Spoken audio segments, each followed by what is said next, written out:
What's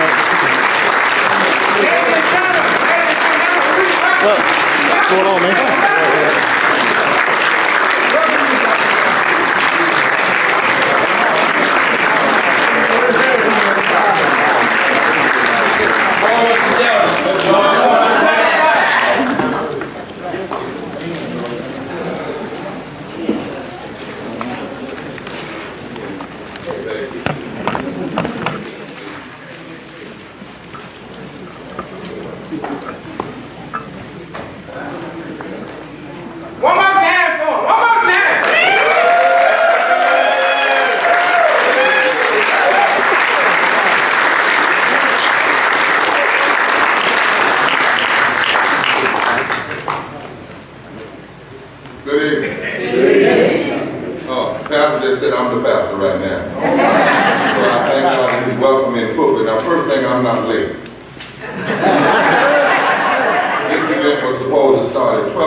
And when I go in to represent, I'm representing the NAACP, our 200 partners, and all of our allies.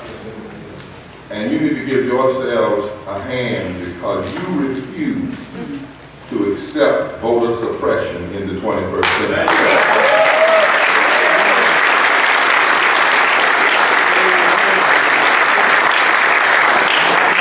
So we are traveling to 16 moral marches to the poll. And these are regional events. We did one this morning in Winston-Salem.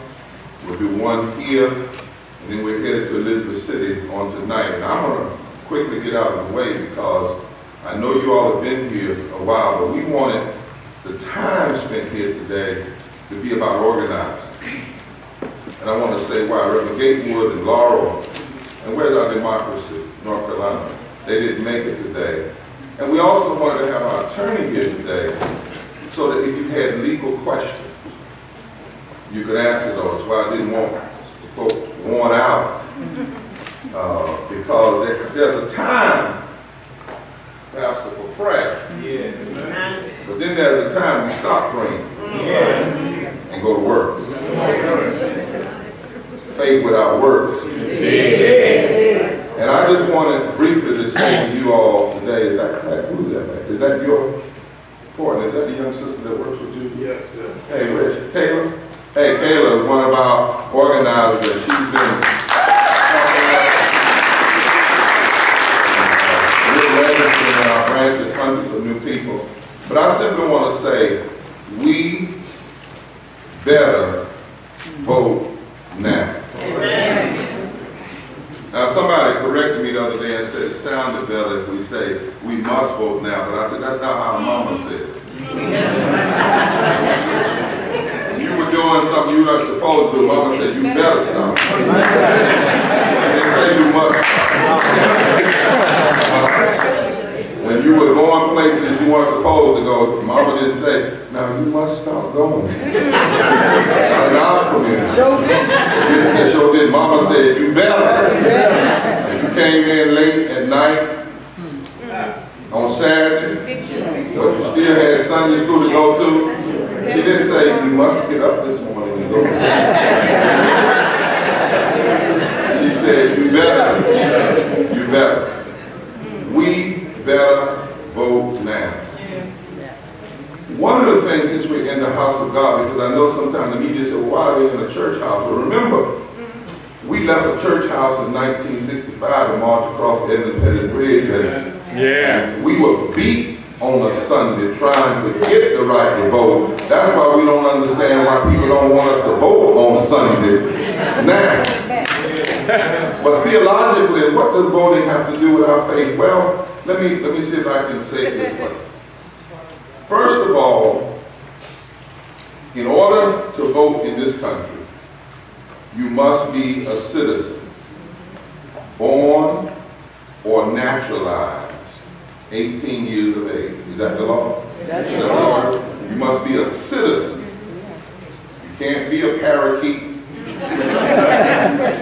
can't be a German Shepherd. You can't be anything. You have to be a citizen, born and or naturalized.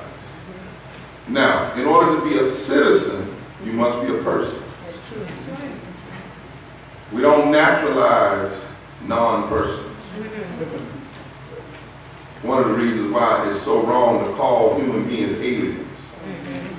Because nobody's an alien that God made. There's no such thing as an illegal human being. If there's anything illegal, it's when you are trying to diminish a human being. That's what's illegal. So in order to be a citizen, you have to be a person. Yes. And Reverend, in order to be a person, in our faith tradition, you have to be made by God. Because only God can make persons. Only God can create. Yes, sir. We can procreate. Yeah. But God had to bring persons into existence. Yes, sir. So why am I saying that? Because then if you're a person, you've been made in the image of God. Right? Now if you're made in the image of God, then you're a person. If you're a person, you can become a citizen. And if you're a citizen, you can vote. Now flip that over. That means that anybody who tries to suppress your vote is suggesting you're not a person. Yes, sir. And if they're suggesting you're not a person, then that means they think that their political power gives them the authority to play God.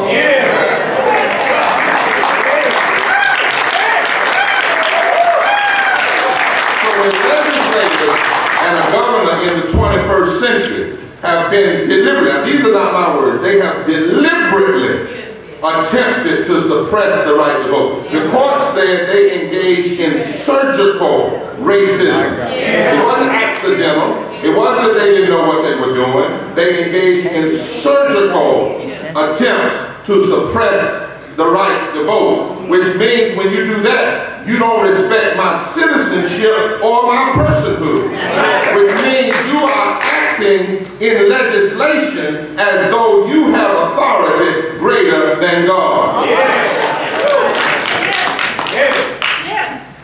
That was the whole reason people in this country were first denied the right to vote. Women were not considered to be equal with men in the eyes of God. Therefore, women were first denied the right to vote. Indigenous people were not considered. Men who did not have property, white men, were considered to be of a less human being. In other words, therefore they did not first have the right to vote. And African Americans were considered not even to be whole. We were considered to be 3/5 of fraction. But this country had to grow up and recognize that our Constitution was in violation of God's law, the higher law, the moral law. And that's why it's tragic that in the 21st century, we would have a governor of a southern state, a state that's the home of many parts of the civil rights movement, to pass the worst voter suppression bill we saw since Jim Crow. It's tragic. And then to have legislators, and in your county, all three. What's that name? Special, Bell, and the senator. Check the record, meeting. All three of them voted to support House Bill 589, and to support the redistricting bill, which the courts have now said was also intentional discrimination, which means that even though they put their hands on the Bible and swore to uphold the Constitution, in passing bills that intentionally are designed to suppress the black vote and the brown vote, and thereby also hurting the white women and poor white people and others, by doing that, they somehow came to some strange notion that they had the power to suppress your citizenship. Which means if they think they can suppress your citizenship, they have a lesser appreciation for your personhood. And anybody that thinks they can diminish your personhood by default or by intention, they are placing themselves higher. But I'm so glad. That God has a way of making things right. And I'm so glad when they passed that redistricting bill, we decided to file a court case, even when we were being told we couldn't win and wouldn't win. And I'm so glad in less than 47 minutes after they signed House Bill 1289 in 2013, we went to court. And we've been fighting for 3 years.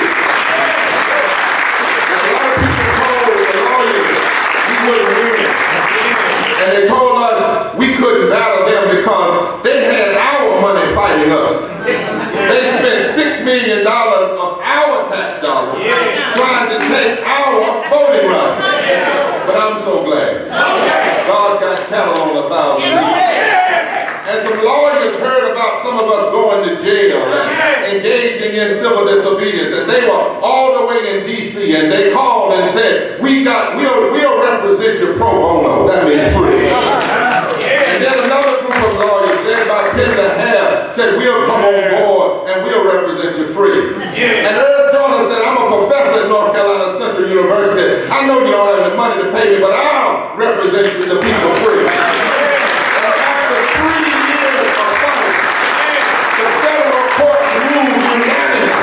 That North Carolina's governor and extremist legislature was guilty of violating the 15th Amendment and the 14th Amendment.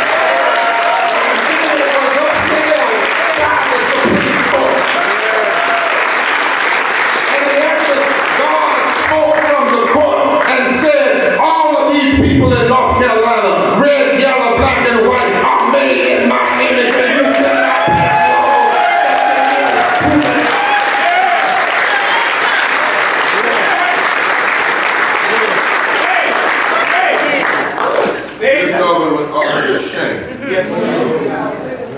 Twice they've been found guilty.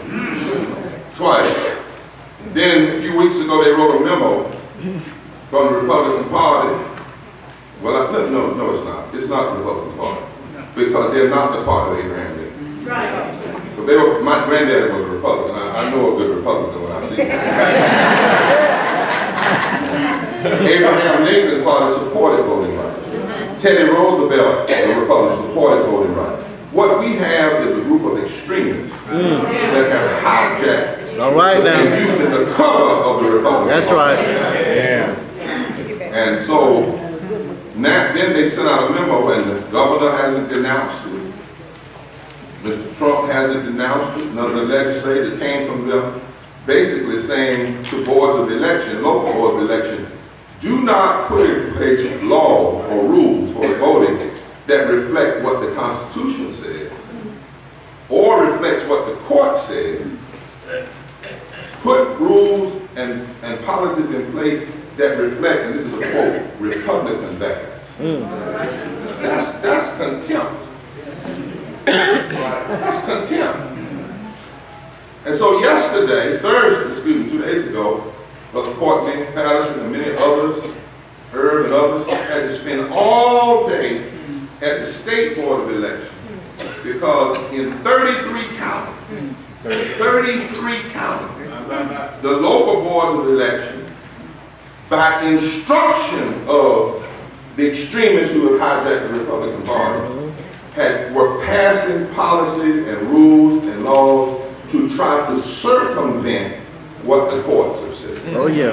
Yes. And then lied about it. I was out of town. We did not know the court that day. The trial, the hearing would be held on Thursday. And so I was out of town, but I called back and they let me hear some things on the speakerphone, and then I listened to the executive director of the people who have hijacked the Republican Party. And he was telling lies to the media. He was saying, the reason we're against early voting is because it produces fraud. The reason we don't want Sunday voting is because that's the Sabbath and people are always, so we play football on Sunday. You get hard to look on Sunday. And he said early voting, he said same-day registration produces fraud. He said, really, we ought to only have one day of voting. Well, then why don't you take away absentee ballot?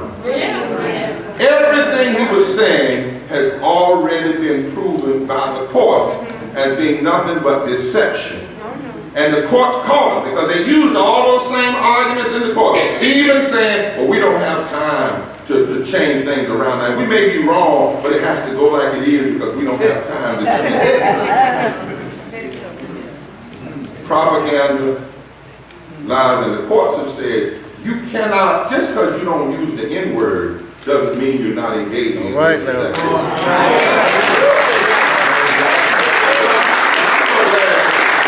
That wasn't all black court that said that. In fact, the majority of the persons that voted in the unanimous decision in the federal level, it was 2 whites, 1 African American, and the white woman who voted for our case this time had voted against us when we asked for the preliminary injunction, but when she got the full record in front of her, even she agreed that it was intentional racism. So my friends, we better vote now. You know where we are. This is the first time in history since 1965 we'll have a presidential and gubernatorial election without the protection of the Voting Rights Act in full force. We better vote now. We live in a state where legislators have denied 500,000 people health care simply because they don't like a black man in the White House. And since 2014, North Carolina has been losing $4.9 million a day. We've lost $4 billion in growing in money for health care that would have covered diabetics and women who need cancer screening and 30,000 veterans. We've lost 43,000 jobs. And over 1,000 people have died every year since 2013, since this governor, this legislature has refused to accept Medicaid. We better. We live in a state where 79, almost 80% of North Carolinians, black and white, believe we ought to be raising the minimum wage. We ought to have a living wage. And yet we have a legislature that refuses to even let it be placed on the ballot so that you could vote about it while they're giving raises to their appointees. While they are taking free health care that they get from being elected, they don't want the people who elected them to have health care or to have a higher wage.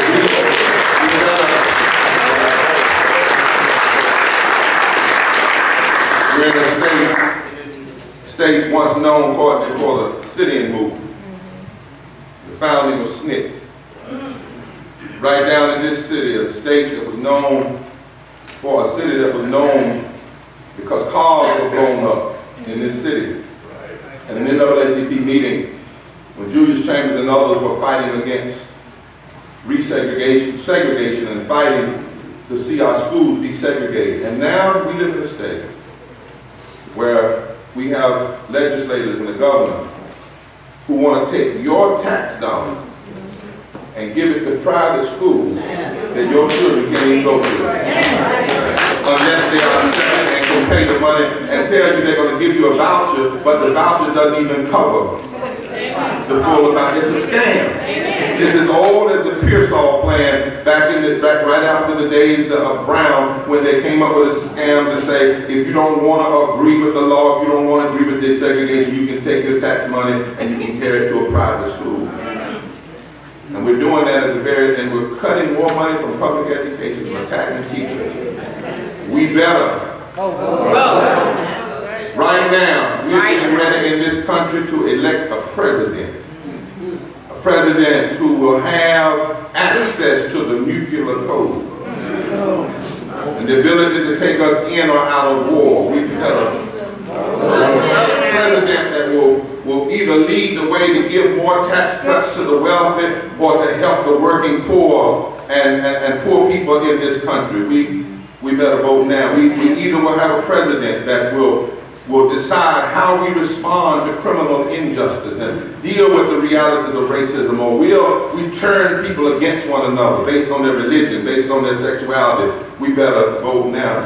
We are going to be electing a president that will have a lot to say about whether a country of immigrants still accepts immigrants, or whether or not people propose laws that if those same laws were in place when their own grandmothers tried to come to this country, they couldn't have got in.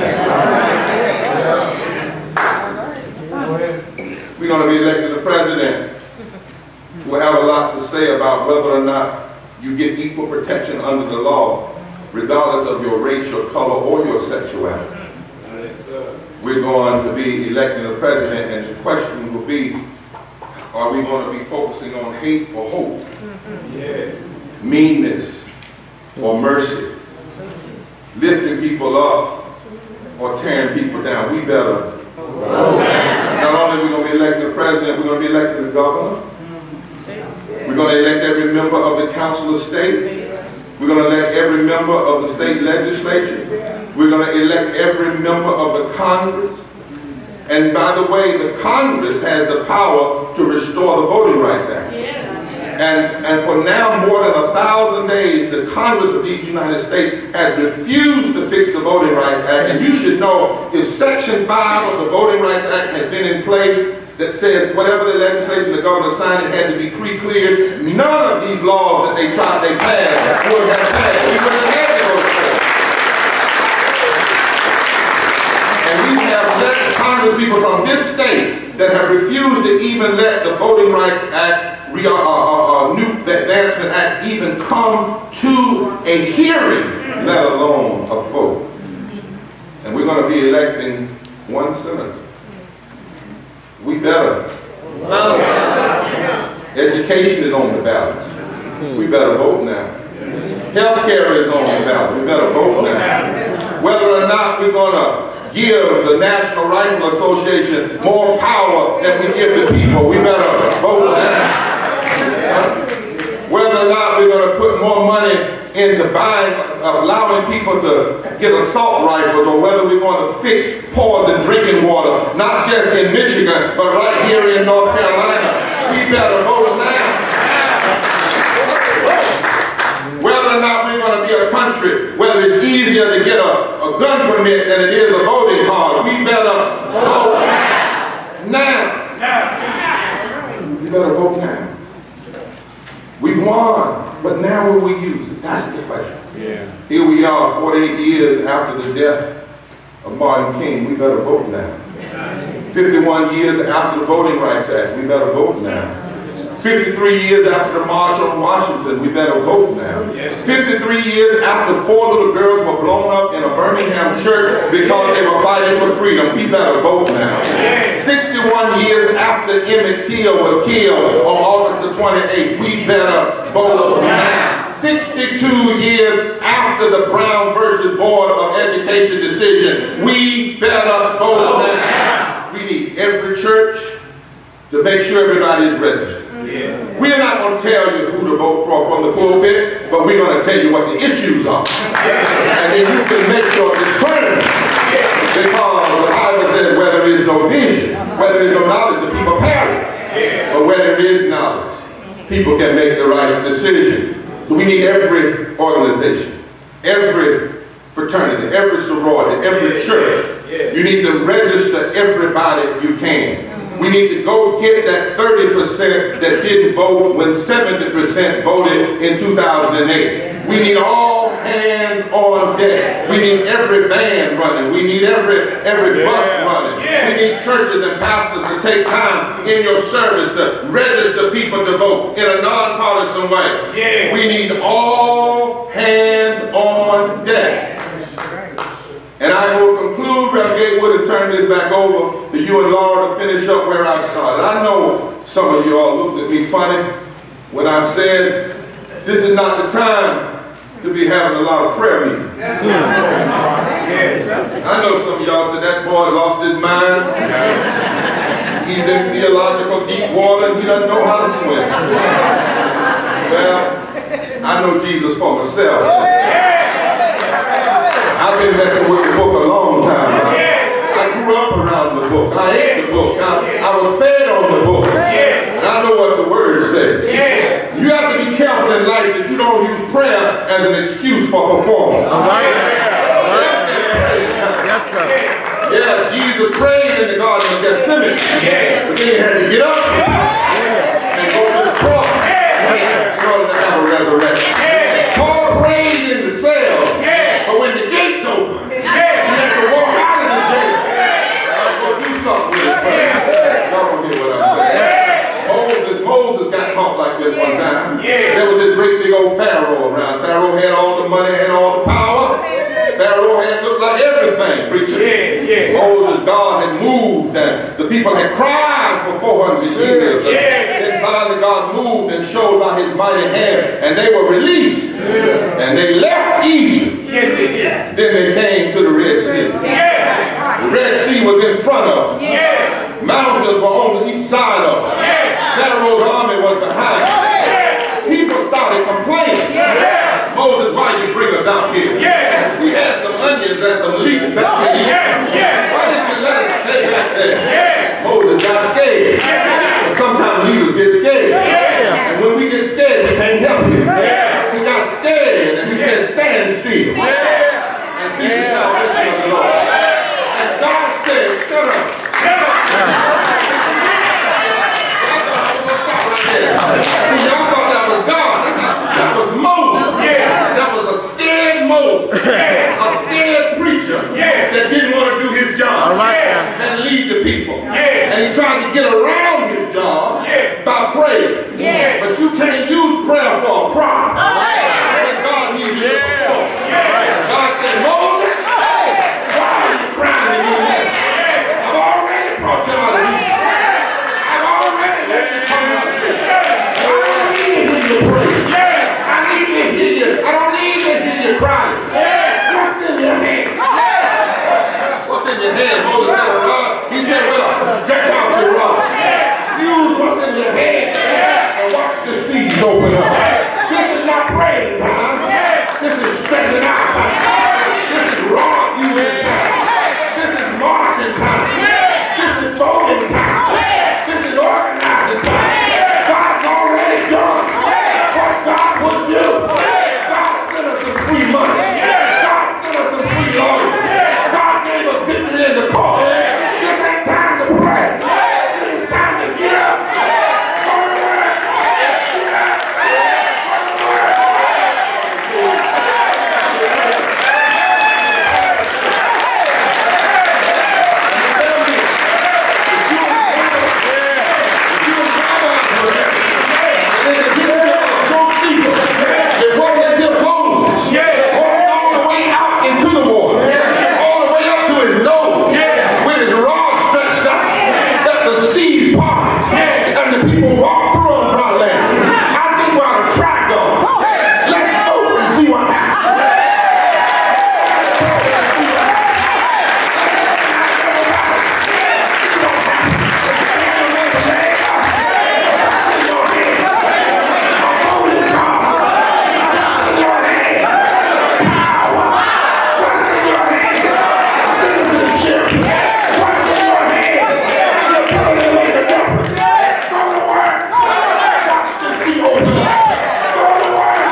I'm gonna stay. Yes, sir. Yes, sir.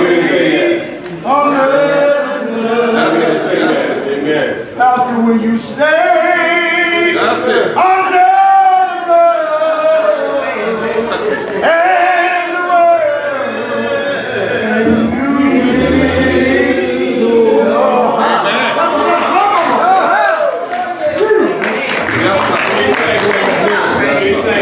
Yes, sir.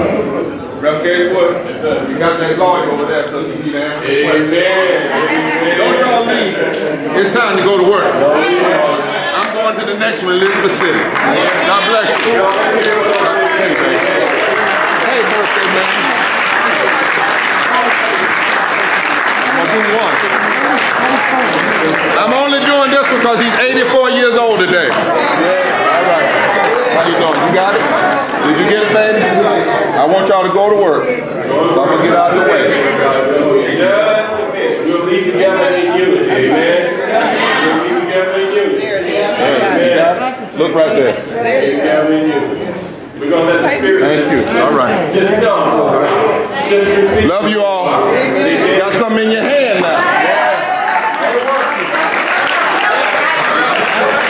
What's up, man? All right, how you doing? All right, all right. All right.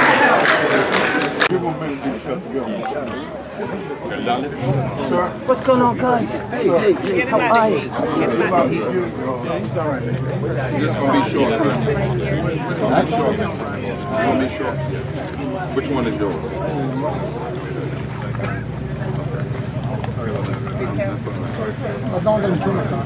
No, I'm glad you told me. That's my friend.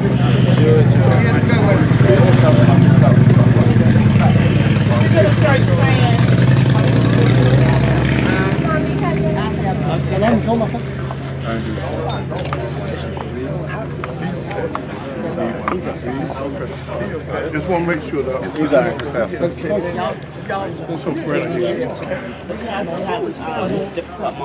So is it a good place to ask a few questions, Mr. Yeah. Reverend Barber? Okay, good. No. Yeah, go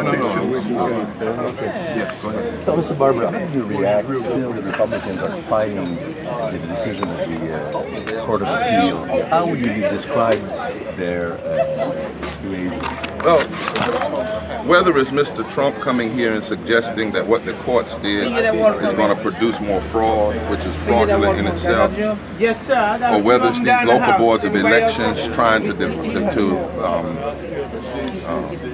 continue to do what they couldn't do through legislation because the court stopped them, or whether it is the continuing distortions and letters going out from the, and I don't call them Republicans, because Republicans like Abraham Lincoln would be for voting rights. It was, but the Republicans today are the diametrical opposites of Lincoln Republicans. What we are seeing is a continuation of the strategies of the Southern South, the Solid South, what's called the Southern Strategy. Began in 1968 when Strom Thurmond led Dixiecrats out of the Democratic Party into the Republican, and the goal was to make the South solid by making the Republican Party the party of quote-unquote black people. But they weren't going to do it by overt racism, calling people the N-word. They were going to use all kinds of code language like states' rights, forced busing, tax cuts, and law and order. And what we see happening now is a continuation, because here's what's really at stake. If you can lock up the South, you can lock up the South. The 13 former Confederate states, you can control 173 electoral votes, which is 13 states, which means you only need 99 electoral votes from the other 37 states. You can control the U.S. Senate by simply controlling the 13 former Confederate states. You can control 31% of the House of Representatives by simply controlling the 13 former Confederate states. So what we have here is a battle for the soul of the country that's registering and that's located in the South. And the reason is because states like North Carolina, Georgia, Mississippi, Virginia are fundamentally shifting in their demographics, right? Because now if you register 30% of African Americans in the South and they connect with progressive whites and Latinos, then you have a new electorate. And the South is no longer solid, no longer can be counted among the extremism of the Republican Party. So how do I feel about what they're doing? I feel that they are trying their best to stop a future from coming that's going to come because it's upon us. And rather than embrace that, and rather than embrace an agenda that would invite more people to vote, they want to instead suppress the vote because they cannot win if there is a large electorate. So they're fighting reality. They're fighting a reality. The demographics are already here and they're clear. All you have to do is look at the latest demographic studies. And when President Obama won in the South in 2008, it scared them. It scared the extremists because, you know, he won in Virginia and Florida and North Carolina. Well, normally those were considered lock-up states. He broke through. It wasn't him, it was the electorate. Republicans, Democrats, independents, black, white, young, old, gay and straight, Latinos came together and said we wanted something different. And our movement here called the Forward Together Tomorrow movement, they see us bringing together all these different people by helping them look and say, not what is a Democratic agenda or Republican agenda, but what's a moral agenda on health care and on living wages and on public education and on environmental protection and criminal justice reform and equal protection under the law. For Canadian viewers, I want to hear you won. We won. What was your reaction when you heard that? It was mixed. First of all, it was certainly joy because of the people that were fighting. Our lead plaintiff was 93 years old. She had told me, I'm not dying until we win this. But it's also, you step back and say, why are we having to fight like this just for the vote? 51 years after Brown. You know, I was there at the 50th anniversary of the march across the Ebenezer Bridge. I preached twice that weekend. And some of us, when we got to the top of the bridge where John Lewis was beaten and Miss Hamilton was beaten, we turned around and started walking backwards across the bridge because of the sign that since 2013, when the Supreme Court passed the Shelby decision and gutted the Voting Rights Act, we have had an all-out assault in more than 30 states in this country.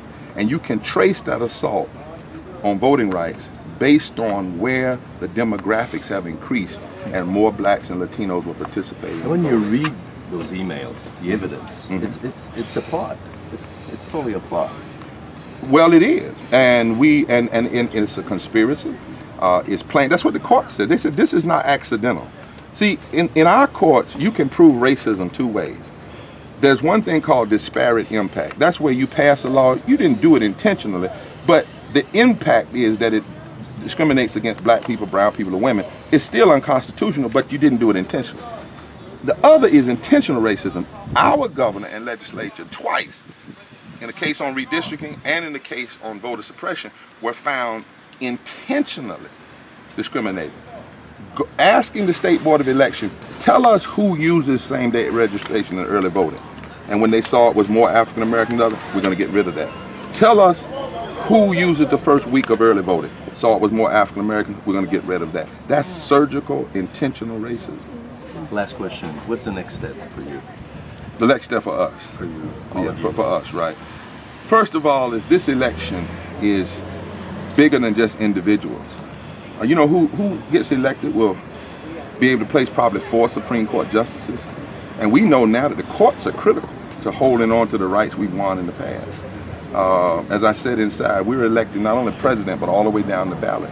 So right now, we are engaging, we're organizing 1,300 faith centers, over 40,000 faithful voters that will also go out and get other people to vote. We're organizing poll protective monitors. We're all out in making sure that people exercise their right to vote. That's all African Americans that want. We wanted everybody to have their right to vote.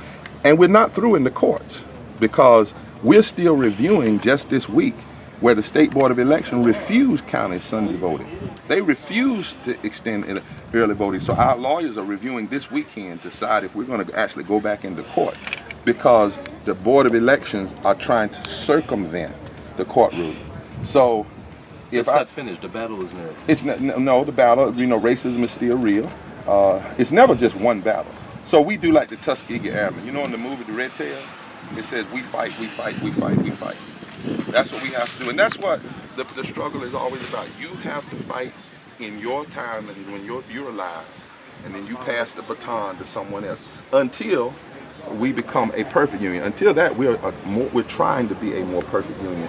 And we have some people who are decisively against America being America for all people. Are you afraid of Mr. Trump? Am I afraid of him? Oh no, I'm not afraid. You mean as a human being? And his idea? Well, I'm not afraid of, not in the sense of afraid, that kind of afraid. I am, and we are, many of us are concerned for America. Mr. Trump is the perfect ugly example of what we call white male privilege. Now that doesn't mean all white males. But imagine President Obama starting his campaign and the first day saying he's gonna put up a wall and put all the Mexicans out because they're rapists. He'd have never made it another day. We can count 15 or 20 things that if President Obama had even thought about saying, if he had even thought about proposing policies in that way, he would have been run out of town. So that's another level of racism, where Mr. Trump with his money can say and do things that President Obama could not do. But his policies are dangerous. This man is saying he wants to roll back the Affordable Care Act. That won't just hurt black people. There are 20 million Americans that now have health care. They would lose it, 3 million African Americans. Not to count all of the people who have not received it because of the governors and legislators that won't expand. This man is saying that he wants to build a wall in a country of immigrants.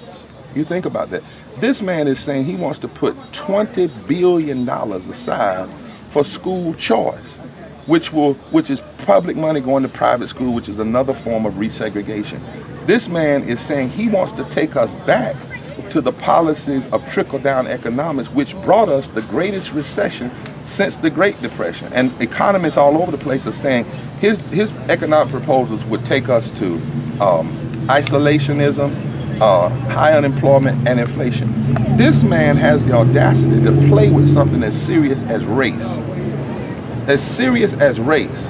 And on the one hand, degradingly says to black people, what do you have to lose?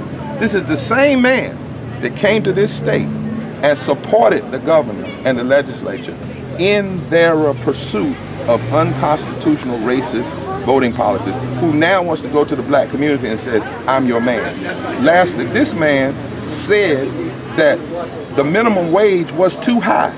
It's only $7.25. It took us 400 years to get to $7.25 because, we started at zero in slavery. He says it's too high. Now, that means that he does not have a concern for the 64 million Americans who make less than a living wage and 54% of African Americans. So it's not even what's in his heart. People often ask me, is he a racist or prejudiced in his heart? That's not how you judge it. It's the heart of his policy.